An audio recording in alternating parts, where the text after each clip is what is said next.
अस्सलाम नाज़रीन नाज़रीन पूरे पाकिस्तान में जिरगा थियनि था नाला उन्हनि जा मुख़्तलिफ़ आहिनि किथे उनखे पंचायत चयो थो वञे किथे उनखे जरगो चयो थो वञे लेकिन इहो असांजो जेको आहे सो इनखे ईअं चइजे त इहा हिकिड़ो इनफॉर्मल जुडिशरी सिस्टम या अदालती सिस्टम्स जेको असांजो अदालत जो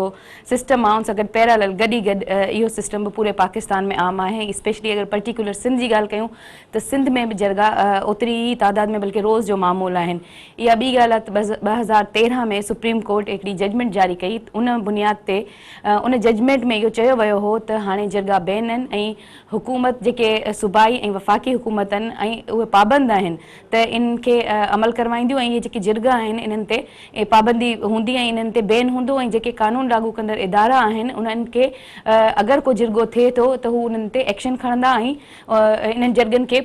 रोकियो वेंदो ऐं इनखे क्राइम सम्झो वेंदो पर उन्हनि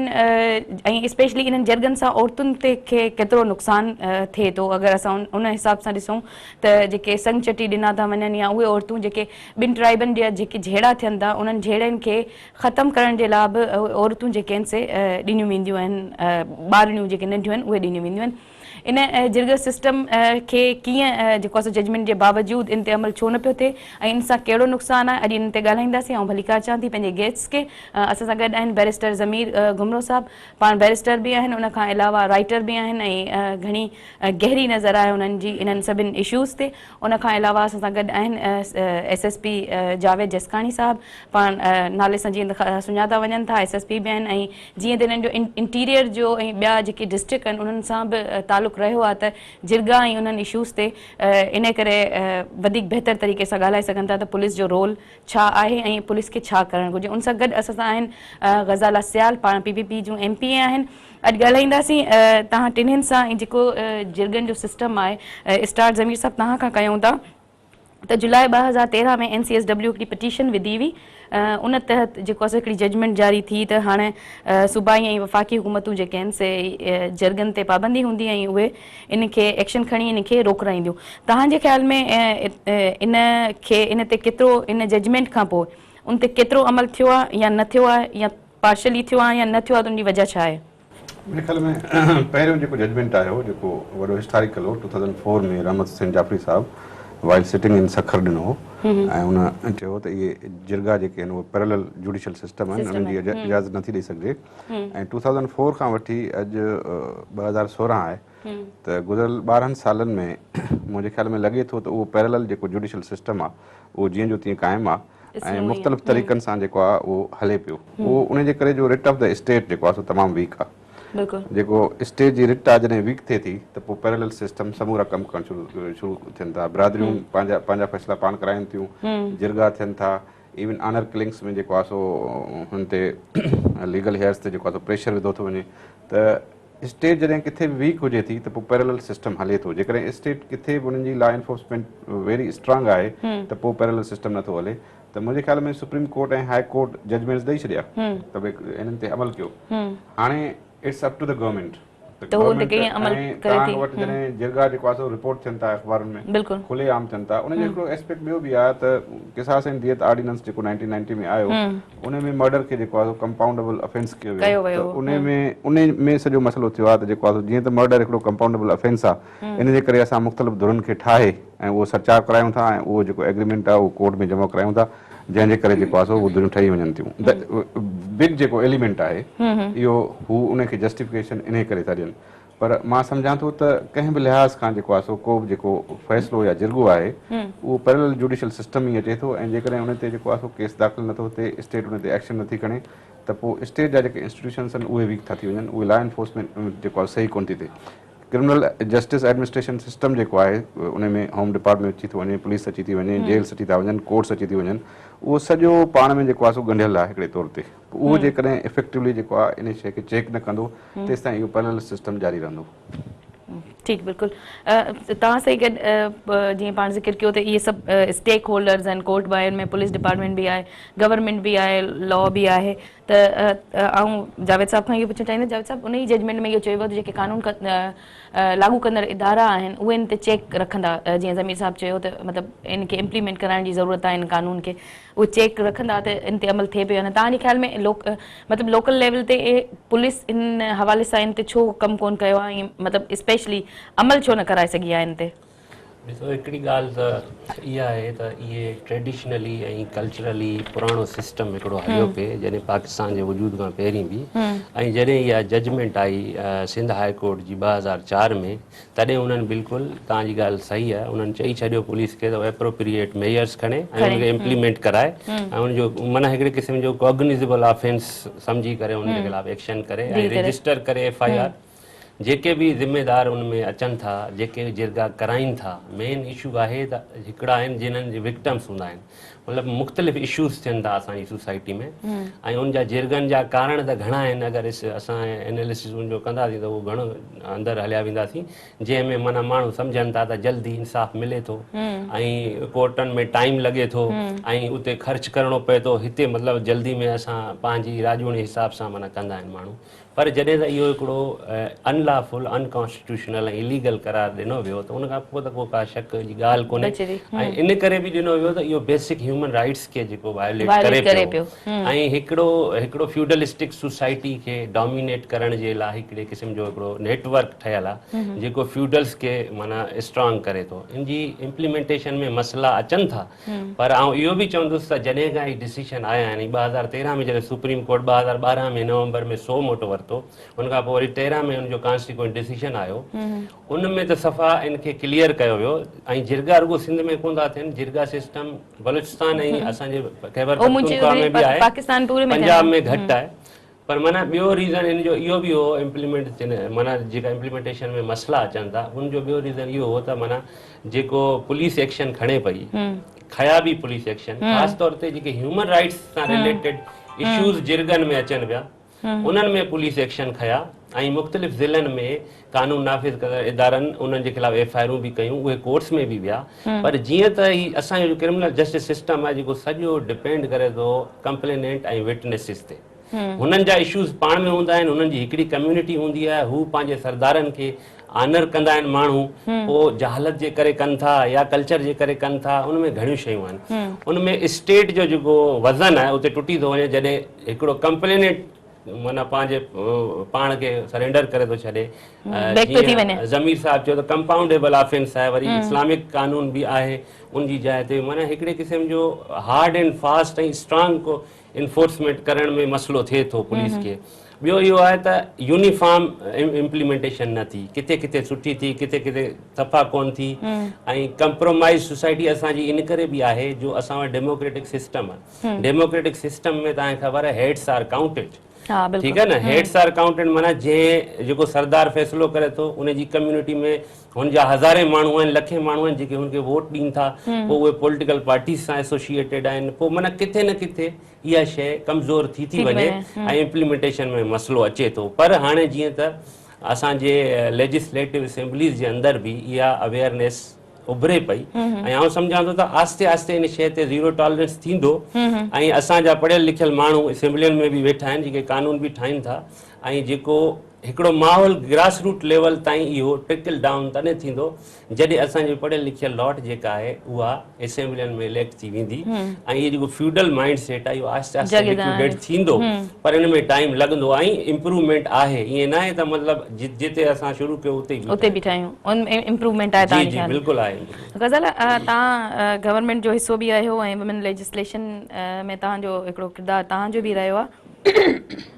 थियण त ईअं घुरिबो हो त हुकूमत पाण अमल करवाया न थियो जजमेंट आई जजमेंट खां पोइ बि जेको आहे सो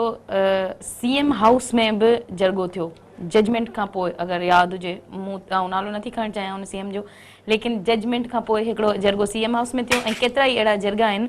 जेके डेली जी बुनियाद ते सर्किट हाउसिस में बि थींदा आहिनि MPA MNS जे घरनि ते बि थींदा आहिनि जेके ख़ुदि कानून ठाहिनि था ऐं कानून लागू कनि था मतिलबु कानून ठाहिण वारा आहिनि MPAs आहिनि लेजिस्लेटर्स आहिनि तव्हांजे ख़्याल में हुकूमत खे ख़बर न आहे त CM हाउस या सर्किट हाउसिस में छा थिए थो, या हुकूमत सम्झे थी या उन ते मतिलबु इन्हनि जजमेंट जो को फ़र्क़ु नथो पए, या हुकूमत जी विल न आहे, या उहे इन इशू ते सीरियस न आहिनि छो जो उहे बेनिफिशरीज़ आहिनि, बेनिफिशरीज़ में अचनि था। शिरीन तव्हांजी मौक़ो ॾिनो तव्हां ऐं गवर्नमेंट जी ॻाल्हि कई। मां हिकु त फ़ख़्र सां चवंदमि त उन दौर में असांजी हुकूमत न हुई, तव्हां बि नालो पसंदि न कयो खणणु, त मां बि उन माण्हू जो जेको वज़ीर आला हुयो उन दौर जो, मां बि उन जो नालो पसंदि करणु न खणंदमि, छो जो उन शख़्स इलाही सिंध जे माण्हुनि सां बि हानिया कया हुया। त इहो जिरगा सिस्टम जीअं तव्हां ज़मीर ऐं अदा जिसकानी साहब ॿुधायो त वाक़ई असांजे सिंध में जेको क़बाइली सिस्टम KPK जॾहिं पठान ऐं क़बाइली माण्हू आया हिते, अॻु में इहो एॾो सिस्टम न हुयो हिते सिंध में, ख़ासि करे जॾहिं क़बाइली माण्हू आया त उन्हनि इहे पाण में तमामु घणियूं उन्हनि में झेड़ा ऐं फ़साद हूंदा हुयनि, हिक ॿिए जे क़बीलनि सां झेड़ा। इन करे हुननि इहो महसूसु कयो त असां पंहिंजा फ़ैसिला ई पाण कंदासीं, जो सरदार हूंदा हुया उन्हनि सां गॾु उहे पंहिंजा ई फ़ैसिला पाण कंदा हुया। ऐं छाजे करे जो असां वटि उहा जदीदियत उहा उहो कोन हूंदो उन दौर में। आस्ते आस्ते दुनिया बि चेंज थींदी वई, जदीद दौर अची वियो ऐं कोर्टूं ऐं गवर्नमेंट मज़बूत थींदी वई। पार्लियामेंट, पहिरीं ॻाल्हि त पार्लियामेंट खे पाकिस्तान ठहण खां पोइ पार्लियामेंट खे डेमोक्रेसी खे मज़बूत न कयो वियो आहे। अगरि उनखे मज़बूत कयो वञे हा, ऐं अहिड़ा जेके कुवतूं आहिनि त उहे मज़बूती सां मां सम्झां थी त इहे जिरगा ऐं इहे फ़ैसिला ऐं इहे जेको कारोकारी ऐं इहे जेके थियनि था इहे न थियनि हा, छो जो कानून पार्लियामेंट मज़बूत हुजे हा ऐं इदारा मज़बूत हुजनि हा, उहे इदारा मज़बूत कोन्हनि के, पुलिस जो इदारो हुजे, कोर्टूं हुजनि, असां वटि इदारा कमज़ोर आहिनि। इदारे जी कमज़ोरियुनि जे करे इहे जेके फ्लॉज़ ऐं इहे लेकोनाज़ आहिनि, इदारनि जी कमज़ोरी खे दूर करण जे लाइ स्टेट हूंदी आहे, गवर्नमेंट हूंदी आहे, ऐं गवर्नमेंट जी रिस्पॉन्सिबिलिटी हूंदी आहे त जिथे बि हू फील कनि था त किथे इम्प्लीमेंट न पियो थिए त उनजे लाइ उहे ख़ासि जेके आहिनि से उपाउ वठिजनि। मां उहा ई ॻाल्हि तव्हांजी ॿुधायां थी त जॾहिं असांजा वज़ीर आला जॾहिं वज़ीर CM हाउस में इहे वेही कमु कंदा त पोइ ज़ाहिर आहे इदारा कमज़ोर थिया न। जॾहिं जिरगा तव्हां CM हाउस में पार्लियामेंट खे असेंबली खे उन्हनि अहमियत न ॾिनी। असां जेके कानून ठाहिया आहिनि उन्हनि खे जॾहिं असांजो एग्जीक्यूटिव, पर ग़ज़ाल साहिबा उन ॻाल्हि खे बि काफ़ी साल थी विया। तव्हांजी हुकूमत वफ़ाक़ में ऐं सूबाई हुकूमत अगरि ॾिठी वञे त 12-13 सालनि खां कंटिन्यू कंदी अचे पई, ठीकु आहे। सूबाई लेवल ते त यको कंटिन्यू कयो अथई, वफ़ाक़ जे हवाले सां बि मतिलबु रही आहे। जेका पाण ॻाल्हि कई त वज़ीर आला उनमें थियो, उहा उन खां बि पहिरीं जी ॻाल्हि आहे त छा 12-13 साल जो पीरियड इम्प्लीमेंट कराइण जे लाइ काफ़ी न आहे? न, बिल्कुलु मां उहो ई तव्हांखे ॿुधायमि त असांजा इदारा मज़बूत न थिया आहिनि। हाणे 5-10-13 सालनि में पार्लियामेंट खे मज़बूत कयो आहे ऐं कानून साज़ी थी आहे। उन कानून साज़ी ते मां सम्झां थी त उहे अमल थियणु घुरिजनि ऐं उहे कानून बि ठाहिया आहिनि, उहे जिरगनि खे ख़तमु करण जा। सुप्रीम कोर्ट असल में असांजा जेके अदा ॿुधायो त असांजे पुलिस बि इलाही कमज़ोर आहे, उहे छो जो एफर्ट्स न वठनि था। उनखे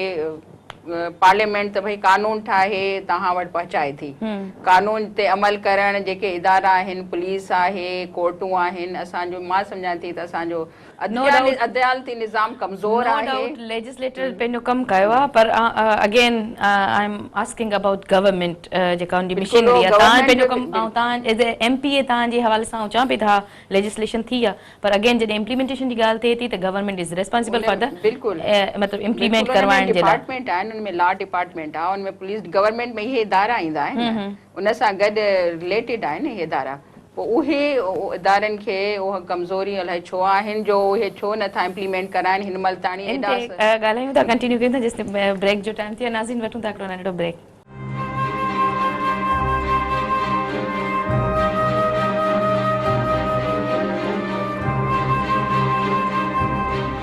वेलकम बैक नाज़रीन। ग़ज़ल पाण ॻाल्हि उते इन ते वरी वापसि ईंदासीं, गवर्नमेंट खे कीअं इम्प्लीमेंट करणु घुरिजे, इदारनि खे कीअं हलणु घुरिजे। ज़मीर साहब तव्हां हिकिड़ी ॻाल्हि कई हीअं त कंपाउंडेबल आहे, लेकिन जेसिताईं आउं सम्झां थी ऐं पंहिंजे क्लियर थियण जे लाइ तव्हां खां बि पुछां त 2000 जेको आहे 104 जी जेका अमेंडमेंट आई आनर किलिंग वारे लॉ में, उन हिसाब सां त स्टेट खे एज़ ए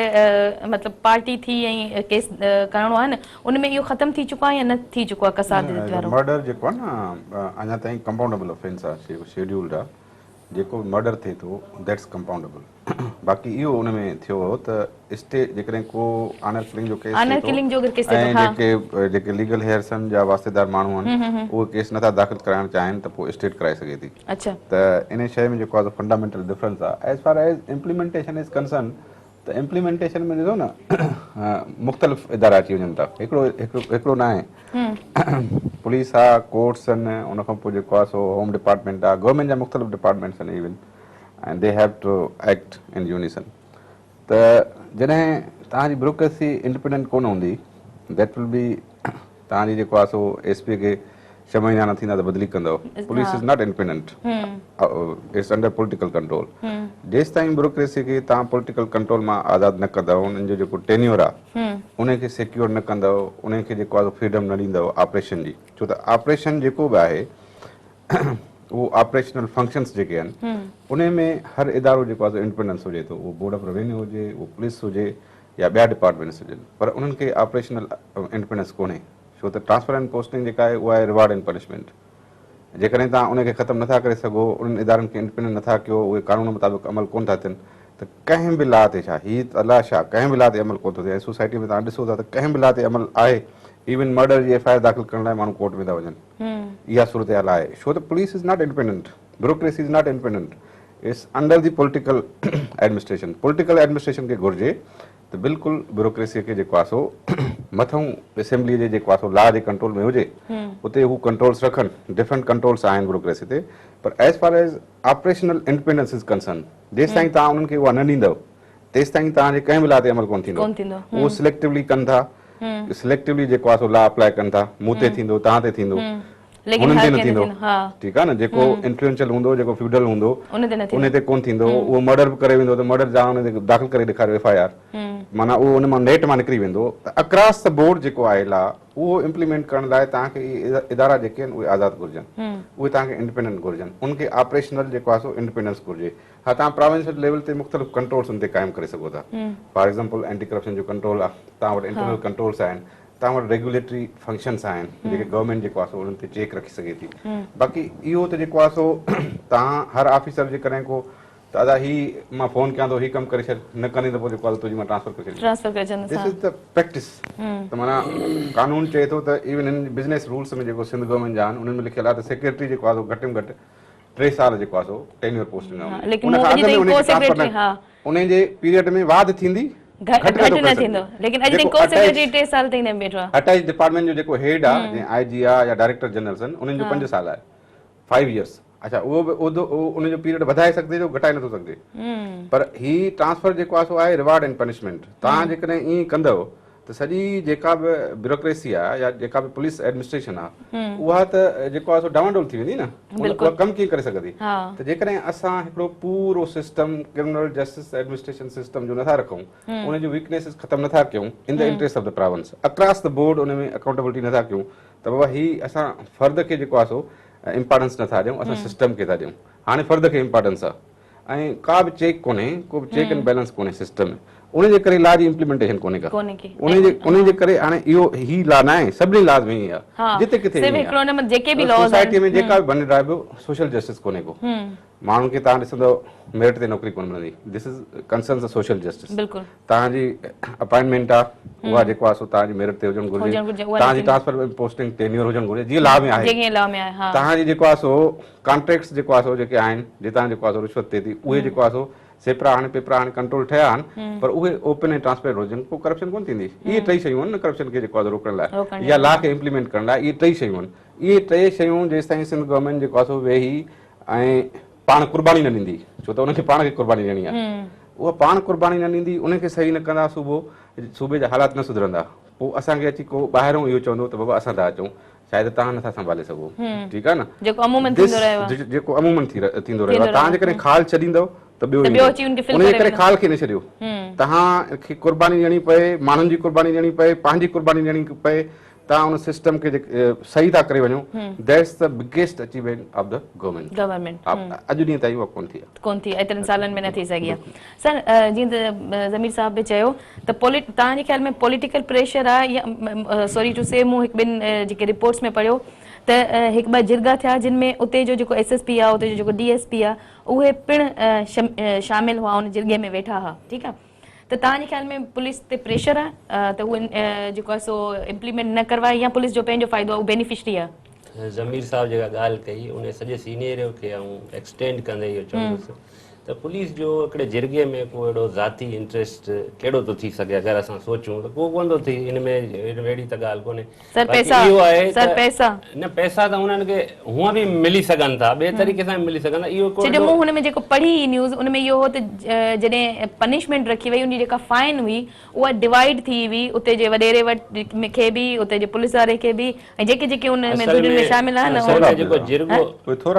जिरगो जेको आहे न उन जिरगे जे अंदरि आउं इहो अर्ज़ु कंदसि, जेको ट्राइबल सिस्टम आहे न, जेके ट्राइबल कॉन्फ्लिक्ट्स थियनि था 2009 खां वठी 2010 ताईं मुंहिंजी घोटकी डिस्ट्रिक्ट जी स्टडी थियल आहे इन्हनि कॉन्फ्लिक्ट्स जी। उहो मूं हिकिड़ी पंहिंजी पर्सनल स्टडी कई हुई, उन में मूं इहो ॾिठो त कॉमन फैक्टर छा आहे जो माण्हू विढ़नि था। ह्यूमन राइट्स वारा जेके केस आहिनि उन्हनि खे अलॻि करे ही जेके ट्राइबल झेड़ा थियनि था जंहिंमें माण्हू मरनि था, उन्हनि में जेके औरतुनि जी फोर्सिबल शादी थिए थी, नंढी उमिरि में शादी थिए थी, उहे इशूज़ अलॻि आहिनि। ही इशूज़ आहिनि जेके माना माण्हू मरनि था ॿिनि ट्राइब्स जा, पोइ वरी वेही करे सेटल डाउन कनि था। उन में मेन फैक्टर हो माना पहिरियों झगड़ो, ऐं तव्हांखे मिसाल ॾियां, चाचड़नि ऐं लोलायनि जो झगड़ो, जेको 2005 में हिकिड़ो गुलाम नबी चाचड़ नाले ॾोहारी मोह, जंहिंजे रिएक्शन में हुननि 16 लोलाई मारे छॾिया, ऐं पोइ वरी लोलायनि मारिया, हुननि मारिया, ईअं हिकिड़ी साइकिल हलंदी रही। सिमिलरली बोज़दार ऐं गॾाणियुनि जो झगड़ो बि ईअं थियो। हिकिड़ो बोज़दार ॾोहारी हो, उन मेहर नालो हुअसि बोज़दार जो, 2005 जी ॻाल्हि आई आहे, 5-6 जी, उन मोटरसाइकिल स्नैच कई पियो, उहो मारिजी वियो, त बोज़दारनि रिएक्शन में अलाए केतिरा गॾाणी मारे छॾिया। मक़सदु हिकिड़ो क्राइम फैक्टर जेको आहे, ऐं क्राइम फैक्टर माना इन ट्राइबल कॉन्फ्लिक्ट्स खे ऐं सरदारी निज़ाम खे स्ट्रेंथन करे थो। उन जो ॿियो मिसाल, अहिड़ा कई मिसाल आहिनि जंहिंजे करे झेड़ा शुरू थिया, पोइ वरी सेटल डाउन थिया। सेटल डाउन थींदे थींदे उते हिकिड़ा नो गोज़ एरिया ठही था वञनि, उते हिकिड़ी ॻाल्हि मशहूर थी वञे, अदा हेॾा न वञो, हिन ॻोठ में न वञो, फायर थींदो, हीअं थींदो, हूअं थींदो, माना पुलिस खे बि एक्सेस ॾियण में हू रिलक्टेंट हूंदा आहिनि। ऐं उते थींदो छा आहे, पोइ उन कबीले जा ॾोहारी जेके आहिनि न, उहे माण्हू अगवा करे उते अची थमींदा, उते केरु वञी कोन सघंदो हो, वेंदो हो त झेड़े जे बहाने ते माना गोलियूं हली वेंदियूं हुयूं, मसइला थींदा हुआ। ऐं रेंसम अमाउंट बि जेको क्रिमिनल ऐं उन कम्यूनिटी जा जेके वॾेरा हूंदा हुआ उहे पाण में कंदा हुआ। फर्स्ट उनजो बेनिफिशरी उन झेड़े जो हूंदो हो वॾेरो, ऐं अक्सर झेड़ा जेके थींदा हुआ न, अगरि तव्हां हिस्ट्री ॾिसंदो न, जॾहिं फसुल लहंदो तॾहिं झेड़ा थींदा। माना हर माण्हू जे खीसे में पैसा हुजनि त सरदार खे डोनेशन ॾेई सघे, पर फैमिली जे हिसाब सां डोनेशन वठंदा। मिसाल जी ॻाल्हि आहे, 10 माण्हू मरी विया, 5 हिकु साइड तां, 5 ॿी साइड तां, जॾहिं फ़ैसिलो थींदो हो त खून में बराबरि करे, ऐं पूरी कम्यूनिटी खे चंदो कठो थींदो, उहो सरदार जे खीसे में वेंदो। ऐं जेको विक्टिम हो उनखे कुझु कोन मिलंदो, जेको परपिट्रेटर हो, जेको माना ॾोहारी हो, जेको इहो कमिट करे पियो, माना माण्हू मारे पियो, उनखां रुपयो बि माना उन जुर्मानो कोन भरियो। हलो असां धीअ ताईं इहो कानून बि ॾिसूं, पर उन में बि त जेको परपिट्रेटर आहे उहो भरंदो आहे, उहो आम आवाम ते त उहो टैक्स कोन लॻंदो आहे। बहरहाल उहे ईअं पियो थिए, ऐं सॼो सिस्टम माना इन में हर साल 1-2 झेड़ा थियनि पिया, वरी उहे सेटल डाउन थियनि था। हाणे कानून जे अंदरि बि ॾिसो न, जिरगो चऊं या आउटसाइड कोर्ट सेटलमेंट चऊं, हिकिड़ो लॉ में बि अंदरि आहे, आउटसाइड कोर्ट तव्हां मसइले खे सेटल करे सघो था। तव्हां ॾिसो था त मसइलो घणो लेंदी थी वियो आहे, छा थी वियो आहे, पर उनखे ही असां जिरगो चई छॾियूं या उनखे जिरगो न चऊं, इहो बि हिकिड़ो इंटरप्रिटेशन जो बि माना हिकिड़ो असांजी मर्ज़ी आहे, मतिलबु पुलिस जी या माना कानून नाफ़िज़ इदारनि जी, त असां आउटसाइड कोर्ट सेटलमेंट हिकिड़ो नंढिड़ो माना इशू हुजे, उनखे असां चऊं था इहो ह्यूमन राइट्स जो वायोलेशन आहे। माना हर हिकिड़े आउं चवां थो लेवल ते ऐं हर सेगमेंट ऑफ सोसाइटी जेको आहे न, उनखे इन शइ खे सम्झणो पवंदो। ॿियो वरी अचे थो इहो कंपेंसेशन वारो, जेको नंढड़ियुनि छोकिरियुनि जी शादी कराइण या माना खून जे बदिले में संग भरे ॾियण, इहे सभु इशूज़ जेके आहिनि इन्हनि खे तमामु घणी माना इन जी विक्टिम इन सॼे सिस्टम जी वधि में वधि औरत ऐं ॿियो मिडिल क्लास आहे। ऐं जेके माण्हू मरनि था झेड़नि में, क़ौमी झेड़नि में, उहो तव्हां ॾिसो सरदारनि जे फैमिलीज़ मां कोन मुआ हूंदा, 99% अनकंसर्न माण्हू मुआ हूंदा, जेके मिडिल क्लास जा हूंदा, ऐं ॿिन्ही पासे मारण वारा उन्हनि कम्यूनिटीज़ जा क्रिमिनल हूंदा, जंहिंखे का सज़ा कोन थी मिले, जंहिंखे माफ़ी मिली थी वञे सेटलमेंट में। त मक़सदु हिकिड़ो रिट ऑफ द स्टेट ही ज़मीर साहब चयो ऐं रिट ऑफ द लॉ ॿई कमज़ोर थियनि थियूं माना ॿिन्ही खे इन जो वॾो नुक़सानु पहुचे थो ऐं इन जो तरीक़ो इहो ई आहे इन जो हल इहो ई आहे त जिरगे ते ज़ीरो टॉलरेंस हुजणु घुरिजे ऐं जिरगो को बि पैरालेल आउटसाइड माना कोर्ट अहिड़ो को बि सिस्टम न हुजे ज़ीरो टॉलरेंस माना जेको जिरगो करे थो उन जे लाइ सभिनी खां वधीक सख़्ती हुजे जेको करे थो अची फ़ैसिलो करे थो उहो कहिड़े ग्राउंड ते करे थो उनखे कहिड़े कानून या अथॉरिटी ॾिनी आहे फ़ैसिलो करे थो। ॿियो वरी हिकिड़ो तव्हांखे हिकिड़ो आहे लॉ ऑफ कन्वीनियंस इहो आहे त एडमिनिस्ट्रेशन ऐं पुलिस जंहिंजा विक्टम आहियूं असां सभु उहो इहो आहे त अदा हाणे माण्हू मरनि पिया सीज़ फायर थिए जहिड़ो कीअं रुके सरदारनि खे राज़ी कयो पंहिंजी क़ौम खे झलनि त जीअं इहो मसइलो हल थिए पर इहो बि मसइलो हाणे शिकारपुर में ऐं SSP हुयुसि उते वॾे में वॾो मसइलो इहो पुलिस जूं किलिंग्स पियूं थियनि किलिंग्स कीअं पियूं थियनि को ॾोहारी मरी पियो वञे ॾोह करण लाइ रोड ते चढ़े पियो इनकाउंटर थिए पियो ॾोहारी मरी पियो वञे त उन कम्यूनिटी जा सरदार ऐं कम्यूनिटी मिली करे पुलिस खे मारनि पिया उन में मूं स्ट्रेटेजी इहा इख़्तियार कई त जेको बि पुलिस वारे खे मारींदो रिएक्शन में उनजे सरदार खे 109 में ज़रूरु बुक कंदसि छो ऐं मतिलबु इहो असांजो क्लियर कट उनजे करे वॾी प्रिवेंशन थी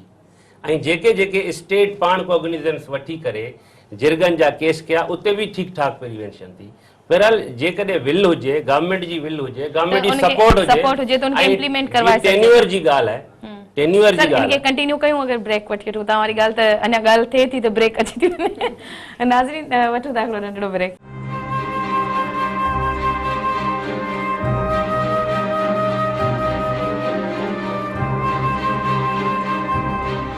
वेलकम बैक नाज़रीन जावेद साहब तव्हां ॻाल्हि पे कई त शिकारपुर में जेका पुलिस जी किलिंग हुई उन जो हिकिड़ो सबबु इहो बि हो त जॾहिं मुक़ाबिलो थींदो हो त उहे ई वरी सरदार जेके अची पुलिस खे मारींदा उन जे हवाले सां तव्हां बिल्कुलु उहे सरदार पंहिंजे क़ौम जो को बि क्रिमिनल मरी वेंदो उनजी मालिकी खुलेआम कंदा माना हर लेवल ते हू चवंदा हुआ त असांजो बेगुनाह मारिजी वियो आहे असांजो गाह कंदो उन ते हिकिड़ो बि केस कोन उहो मारिजी वियो ऐं इन जे करे वरी रिएक्शन में या पुलिस वारो उनखे 10 लख भरे ॾे या उहो पुलिस वारो मौत लाइ तयार थी वञे माना हाणे हिकिड़ो माण्हू हो जेको डिसीजन पियो करे त पुलिस वारे खे मारणो आहे या पैसा वठणा आहिनि उन्हनि जे ख़िलाफ़ को माना इम्प्लीमेंटेशन कोन्हे का क्रिमिनलाइज़ेशन कोन्हे इंक्रिमिनेशन कोन्हे का त उहा शइ खे इंश्योर करण जे करे इहो शइ प्रिवेंट थी चवण जो मक़सदु इहो आहे त जिते विल आहे where there is a will there is a वे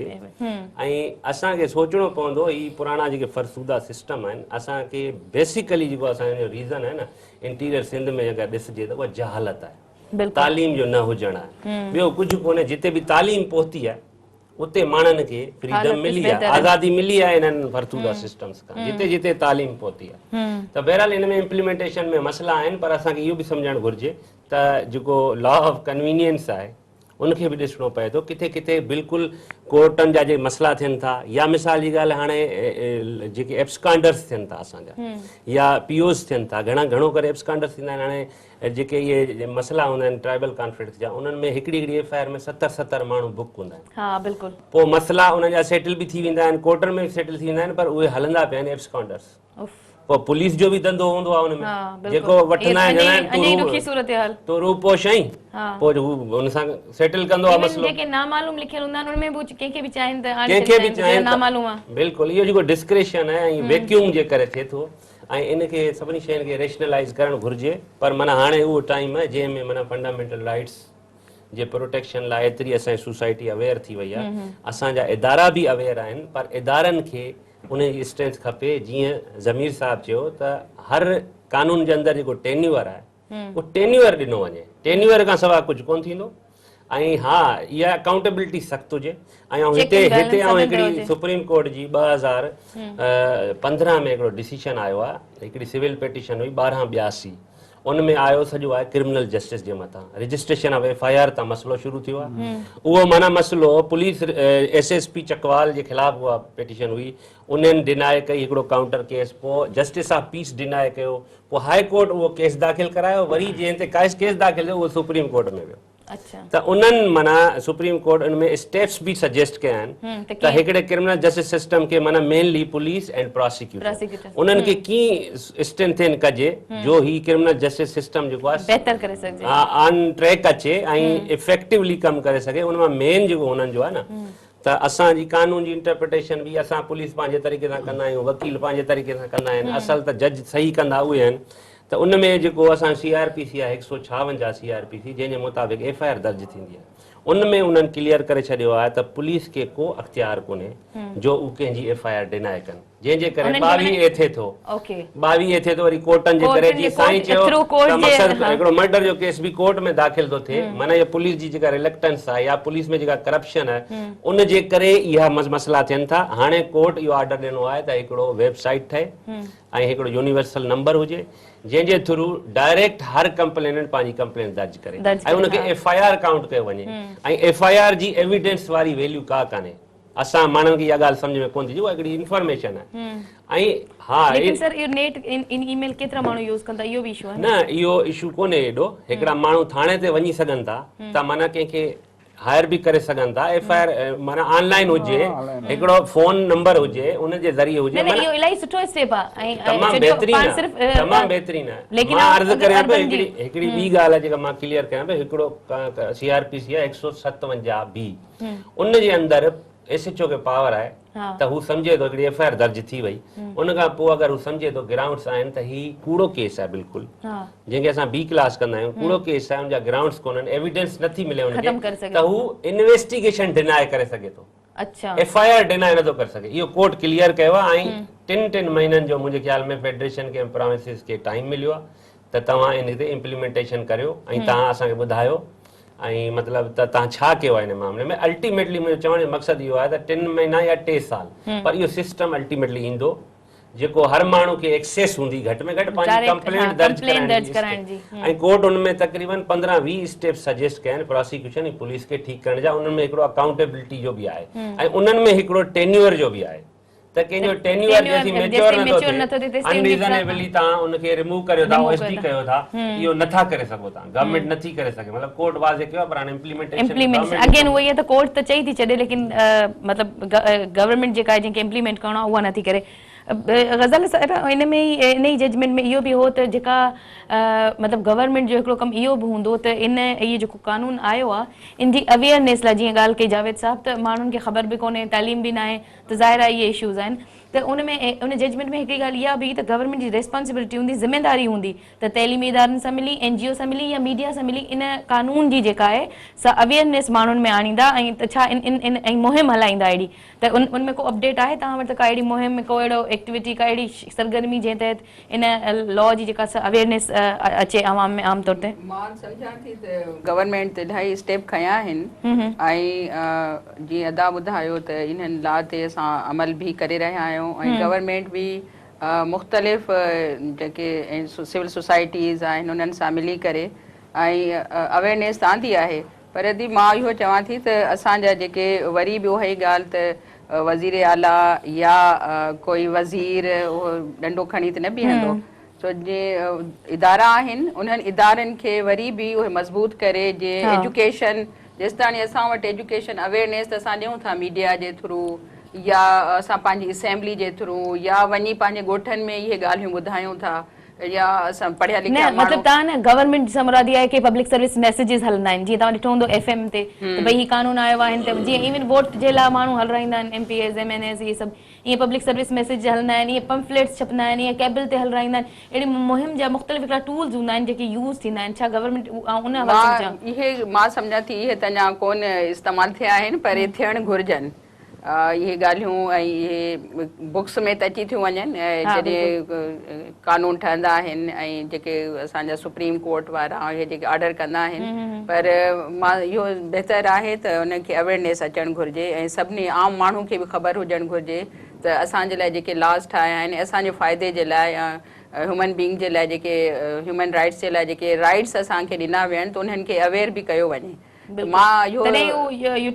सम्झां थी त थियणु घुरिजे ऐं ॻोठ लेवल ताणी इहा अवेयरनेस अचणु घुरिजे त इहा तव्हांजे फ़ाइदे जे लाइ ऐं कहिड़े तरीक़े सां तव्हां इहो टूल ऐं इहा ॻाल्हि इहा यूज़ करे सघो था। त इहो असां पंहिंजे गवर्नमेंट खे बि मां सम्झां थी त सिंध गवर्नमेंट काफ़ी स्टेप सुठा खयां आहिनि ऐं अमन अमान तमामु ख़राबु हुयो सिंध जो, अगवा ऐं तमामु घणो हुयो जेको अदा जिसकाणी ॿुधायो त बे इंतिहा हरू भरू जो इहो ख़राबु कयो पियो वञे माहौल वॾेरा या क़बाइली माण्हू पंहिंजी दुश्मनियुनि जे करे त काफ़ी स्टेप खयां आहिनि ऐं असांजी सॼी सिंध में हाणे माहौल तमामु सही आहे उहो अगवा उहे वारदातूं उहे जेके हाईवेज़ ते उहे सॼो काफ़ी पुलिस बि कंट्रोल कयो आहे ऐं पुलिस फुल ताउन करे थी गवर्नमेंट जॾहिं तव्हां ॾिसो ओवरऑल तव्हां लॉ एंड ऑर्डर जी ॻाल्हि था कयो न मां उन में सभु अची विया न उन में सभु ॻाल्हियूं अची वियूं जॾहिं असांजो लॉ एंड ऑर्डर सही न हूंदो ऐं तालीम न हूंदी त असां इहे जेके ख़राबु बुरायूं आहिनि उहे वधी वेंदियूं त इन करे हुकूमत त इलाही एफर्ट्स वरिता आहिनि ऐं इहे जेके अवेयरनेस आहे रूट लेवल ताईं अचणु घुरिजे ऐं माण्हुनि खे ख़बर पवे त असांजे लाइ जेके लॉ ठाहिया आहिनि असांजा राइट्स आहिनि जेके असांखे उन मां कहिड़ी तरह सां बेनिफिशरीज़ थियणु घुरिजे उन मां फ़ाइदो वठणु घुरिजे ज़मीर साहिबु हिकिड़ी ॻाल्हि ॿुधायो तव्हांजे ख़्याल में जेको चवनि था त कोर्ट जो जेको प्रोसीजर आहे ऐं थाणे खां वठी जॾहिं FIR थिए थी ऐं पोइ वकील पोइ शुनवायूं पोइ कोर्टूं पोइ कोर्ट जी छुटियूं थी वञनि या मतिलबु हिकिड़ो एॾो थकाईंदड़ ऐं ॾिघो प्रोसेस आहे जंहिंजे करे माण्हू शायदि पाण बि कीॿाइनि था उन प्रोसेस में वञण खां बनिस्बत जेको जिरगनि वारे जो छो उनमें मतिलबु थोरी रिलैक्सेशन इन हवाले सां टाइम जे हवाले सां थोरो तुर्त चवनि था थी थो वञे या पैसनि जे हवाले सां इन सां इन में हिकिड़ी सजेशन इहा बि हुई त तव्हां कानूनदान आहियो तव्हां वधीक ॿुधाए सघो था त स्पेशली अगरि नंढा नंढा जेके इशूज़ आहिनि जीअं मतिलबु कंहिंजी बकरी चोरी जो आहे कंहिंजो नंढड़ो नंढड़ो को अहिड़ो केस आहे जंहिंजे करे अगरि उहो कोर्ट में वञनि था या छा त डिघे में पवनि था उहे केस अगरि जिरगनि जे थ्रू थियनि त बहितर आहे लेकिन जेके वॾियूं वॾियूं शयूं आहिनि जीअं ऑनर किलिंग आहे मर्डर आहे रेप आहे या औरतुनि जी जेका ॾे वठि आहे इहे जिरगनि में न हुजे तव्हांजे इन बारे में छा ओपिनियन आहे त बिल्कुलु न हुअणु घुरिजे या नो डाउट अबाउट इट त जेको जुडिशियल प्रोसेस आहे it's very slow it's very tiring माण्हुनि जे लाइ जेको आहे सो वॾा मसइला पैदा थियनि था पहिरियों त माण्हू इहो सोचनि था त मां FIR दाख़िल करायां न करायां FIR खां वठी इहो सिलसिलो शुरू थिए थो ऐं उन खां पोइ तव्हांजी सोसाइटी में लीगल एड जो कॉन्सेप्ट ई कोन्हे को ठीकु आहे माण्हू जंहिंखे पैसा न आहिनि त उहो काॾे वञे उहो किथां लीगल एडवाइस वञो मुल्कनि में जेको आहे सो हर तालुके में हर ज़िले में लेवल ते जेको आहे सो लीगल एड ब्यूरोज़ ठहियल हूंदा आहिनि जिते वकील वेठा हूंदा आहिनि ऐं सरकार उनखे पे कंदी आहे त बाबा माण्हुनि खे फ्री तव्हां लीगल एड ॾियो पर असां वटि जेको आहे सो हाणे शुरू थियो आहे थोरो सिस्टम NGO जे ज़रिए सो बि पर उहो तमामु वीक आहे इन जे करे तव्हां ॾिठो हूंदो त जेको गवर्नमेंट जेको आहे सो जेके जस्टिस जे लाइ या लॉ एनफोर्समेंट जे लाइ केतिरो ख़र्च करे थी फॉर एग्ज़ाम्पल तव्हांजा सिंध में 500 थाणा आहिनि थाणे खे बजट ई कोन्हे का जेकॾहिं तव्हां थाणे खे 2 करोड़ बि ॾियो त 10 अरब तव्हांजा ख़र्च थींदा न 10 अरब तव्हांजा ख़र्च थींदा त तव्हांजो थाणो सर्विस सेंटर थी वेंदो माना उहो तव्हांखे सर्विस प्रोवाइड कंदो हाणे तव्हांखे सर्विस प्रोवाइड नथो करे थाणो टार्चर प्रोवाइड थो करे छाजे करे उन जे करे जो जेको आहे सो हुननि जूं जेके वर्किंग कंडीशन्स आहिनि उहे तमामु ख़राबु आहिनि सम्झो न उते पैसो कोन थो अचे गाॾी लाइ पेट्रोल कोन्हे को हुननि जूं ड्यूटी अवर्स जेको आहे सो तमामु आड आहिनि ऐं उते इनह्यूमन कंडीशन्स आहिनि उन्हनि जे ॿारनि खे जेको आहे सो एजुकेशन कोन्हे हेल्थ जूं फैसिलिटीज़ कोन्हनि इहे सभु जेके शयूं आहिनि ट्रेनिंग जी पूरी फैसिलिटी कोन्हे ऐं अहिड़े नमूने सां जुडिशरीअ में तव्हांजा जेके प्रोसीजर्स आहिनि उहे पंहिंजो ढिघा आहिनि ऐं उन जे करे पंहिंजो प्रॉपर ट्रेनिंग कोन्हे का प्रोसीजर्स तव्हां फैसिलिटी पंहिंजो सिंप्लीफाई नथा कयो त उहो जेको वेट आहे कोर्ट सिस्टम जो उन जे करे उन में जेका टार्चर माण्हू खे थिए थी पोइ माण्हू चए थो त ॿाहिरि मां आउट ऑफ कोर्ट सेटलमेंट कयां ॿाहिरि मजबूर थी जेको आहे मां केस सां हथु खणा मां जेको आहे सो शायदि खे फिराए वञा इहे जेके इशू थियनि था सोसाइटी में इन ते गवर्नमेंट जेको आहे सो केतिरो ख़र्च करे थी जस्टिस सिस्टम ते को बि नथी करे एक्सेस टू जस्टिस सिस्टम जा डिफरेंट प्रोग्राम्स हलनि था उन ते ख़र्च केतिरो थो थिए what is the percentage of तव्हां जेकॾहिं थाणे ते जेको आहे 10 अरब नथा ख़र्च करे तव्हां थाणे ते 10 अरब ख़र्च कयो त तव्हां वटि इन्वेस्टमेंट ईंदी न 10 अरब ख़र्च कंदो त तव्हां वटि 200 अरब इन्वेस्टमेंट ईंदी ठीकु आहे न दिस इज़ माना how to change the whole outlook of the province 10 अरब तव्हां थाणनि ते ख़र्च कयो 2 करोड़ ॾियो थाणे ते ॾिसो त SHO जेको आहे थाणे खे सर्विस सेंटर करे थो या नथो करे उनखे टेन्योर जो ॾियो पर छो तव्हां बदिली छो था कयो तव्हां उनखे डिसमिस कयो न उनजे लाइ मिसकंडक्ट जो तव्हां कार्रवाई कयो न ट्रांसफर त इहो रिवार्ड एंड पनिशमेंट आहे न इहो जेसि ताईं असां सिस्टम सॼो क्रिमिनल जस्टिस सिस्टम जो इंक्लूडिंग कोर्ट्स उनखे असां सिंप्लीफाई नथा कयूं आम माण्हुनि जे लाइ उनखे असां रीच नथा ॾियूं एक्सेस टू जस्टिस जेको फंडामेंटल राइट्स आहे सुप्रीम कोर्ट बि चयो आहे हाई कोर्ट बि चयो आहे त एक्सेस टू जस्टिस बुनियादी तौर ते माण्हू जॾहिं पहुची न सघंदो कोर्ट ताईं त उनखे फंडामेंटल राइट्स उनजा ख़तम आहिनि त उनखे जेसि ताईं सिंप्लीफाई न कजो थाणे खां वठी जेको आहे so up two high court उनखे मुकमल तौर ते सिंप्लीफाई कजे ऐं उनखां पोइ आउट ऑफ जेको अल्टरनेट रेज़ोल्यूशन मैकेनिज़म आहे डिस्प्यूट रेज़ोल्यूशन मैकेनिज़म उनखे सोसाइटी में स्ट्रेंथन न कबो इवन ॿाहिरनि मुल्कनि में तव्हांखे सिविल केसिस ते बि लीगल एड मिलंदी आहे ठीकु आहे न हिते तव्हांखे इवन जेको आहे सो डिफरेंट जेके क्राइम्स थियनि थियूं हिते तव्हांखे एड कोन थी मिले माण्हू जेको आहे सो ट्रामा में हलिया था वञनि माण्हू वीचारा जेको आहे सो सोसाइटी में पोइ जेको इनजस्टिस थिए थो ऐं इन जो क्राइम जो जीअं साईं चयो न हिकिड़ो एलिमेंट इहो बि न आहे त जेके एजुकेशन न हूंदी उते क्राइम थींदी न अहिड़ा ज़िला आहिनि जिते मिठी ॾिसो उमरकोट ॾिसो एजुकेशनली बैकवर्ड आहिनि पर उते क्राइम कोन्हे का कराची हाईली एजुकेटेड आहे उते केतिरा माण्हू आहिनि मतिलबु हा न त उते केतिरा हज़ारे माण्हू आहिनि न त क्वेश्चन इहो आहे त तव्हांजो जेको जुडिशियल सिस्टम आहे या तव्हांजो क्रिमिनल जस्टिस एडमिनिस्ट्रेशन सिस्टम आहे उनखे सॼो रिवैम्प करणो पवंदो उनखे तव्हांजी इहा सॼी पैकेज आहे जेसिताईं तव्हां उहा नथा कयो वीक आहे तव्हांजा प्रिज़न्स छा आहिनि प्रिज़न्स में तव्हांजे रिफॉर्मेशन थिए थी नो प्रिज़न्स में जेको आहे तव्हांजी कैपेसिटी केतिरी आहे उते तव्हांजो जेको माण्हू निकिरे थो उहो रिफॉर्म थी नथो निकिरे उहो वरी क्राइम थो करे या उतां जेल मां क्राइम थी थिए सेंटर लॻा पिया आहिनि मतिलबु government has to think very seriously उन जे लाइ फंड्स घुरिजनि ऐं गवर्नमेंट खे उन जे लाइ फंड्स किथां ईंदा उहो फेडरल गवर्नमेंट वटि जेको आहे सो फंड्स आहिनि जेके आबादी जे बुनियाद ते वधाइनि था ऐं पोइ असां आबादी वधायूं था गवर्नमेंट फंड्स जेको आहे सो इनकम जे बुनियाद ते जंहिं सूबे मां जेतिरी इनकम थिए थी सिंध गवर्नमेंट खे इनकम जे बुनियाद ते वठणु घुरिजनि छो त असांजे सूबे में जेका इलाही मसइला आहिनि उहे इन जे करे आहिनि असीं पॉपुलेशन वधाईंदा रहंदासीं छा त पॉपुलेशन बुनियाद ते दिस इज़ नॉट दी जेको बेसिक क्राइटेरिया बाबा असांजी जेका इनकम थिए थी असांजो जुदा अकाउंट रखियो फेडरल गवर्नमेंट जो असां ख़र्चु भरींदासीं बाक़ी असांखे वापसि कयो उनजे करे इहो सॼो सिस्टम आहे बिल्कुलु ईअं चई सघिजे थो त जेसि ताईं सॼा जेको इंटरकनेक्टेड जेके आहिनि इहे सभु सिस्टम्स आहिनि ऐं जेको जीअं तव्हां चयो त जस्टिस क्रिमिनल जेको सिस्टम आहे पूरो जंहिंमें जुडिशरी बि आहे पुलिस बि आहे लॉ बि आहे ऐं गवर्नमेंट जो हिकिड़ो वॾो हिसो आहे जे अगरि फंड बि ॾिए थी विल बि आहे हुनजी त इन्हनि सिर्फ़ु इन जिरगनि जे हवाले सां न ओवरऑल जेके बि लॉज़ आहिनि उन्हनि खे इम्प्लीमेंट तॾहिं ई करवाए सघिजे थो या इन क्राइम खे रोके तॾहिं ई सघिजे थो जॾहिं अगरि इन सिस्टम खे जेको आहे सो बहितर कयो वञे तव्हांजी इलाही महिरबानी अचण जे लाइ नाज़रीन हमेशह वांगुरु हिकु दफ़ो ॿीहर उहा ई ॻाल्हि रिपीट कंदासीं जेका ज़मीर साहिब बि चई ऐं जेका असां सभिनी जी राय बि आहे त जेसि ताईं हुकूमत ख़ासि तवजो ॾींदे के ख़ासि उपाउ वठंदे इन सॼियुनि शयुनि खे इम्प्लीमेंट नथी कराए ऐं इन जेको आम माण्हू जो जेको राइट आहे जेको हिकिड़े सिटीज़न जो हक़ु आहे त उनखे सस्तो ऐं तुर्त इंसाफ़ जेसि ताईं नथो मिले तेसि ताईं ज़ाहिर आहे उहे जेके पैरेलल सिस्टम आहिनि उन्हनि ॾांहुं वेंदा उन्हनि खे रोके नथो सघिजे ऐं उन मां फ़ाइदा वठंदड़ जेके बि हूंदा उहो जागीरदाराना सिस्टम हुजे उहो जीअं ॿिए हंधि जिते सरदार आहिनि जिते वॾेरा आहिनि जिते जिन्हनि जा MPAs आहिनि या जिन खे बि जेके बि बेनिफिशरीज़ आहिनि जिन खे बि फ़ाइदो आहे उहे डेफिनेटली उन्हनि आम माण्हुनि खे एक्सप्लॉइट कंदा ऐं उनजो फ़ाइदो वठंदा सो हुकूमत जी रिस्पॉन्सिबिलिटी आहे त पंहिंजी रिट क़ाइमु करे ऐं इहे जेके इशूज़ आहिनि इन्हनि खे हल कराए ईंदड़ प्रोग्राम में कंहिं ॿिए नए इशू सां तेसि ताईं इजाज़त ॾींदा अल्लाह भाई।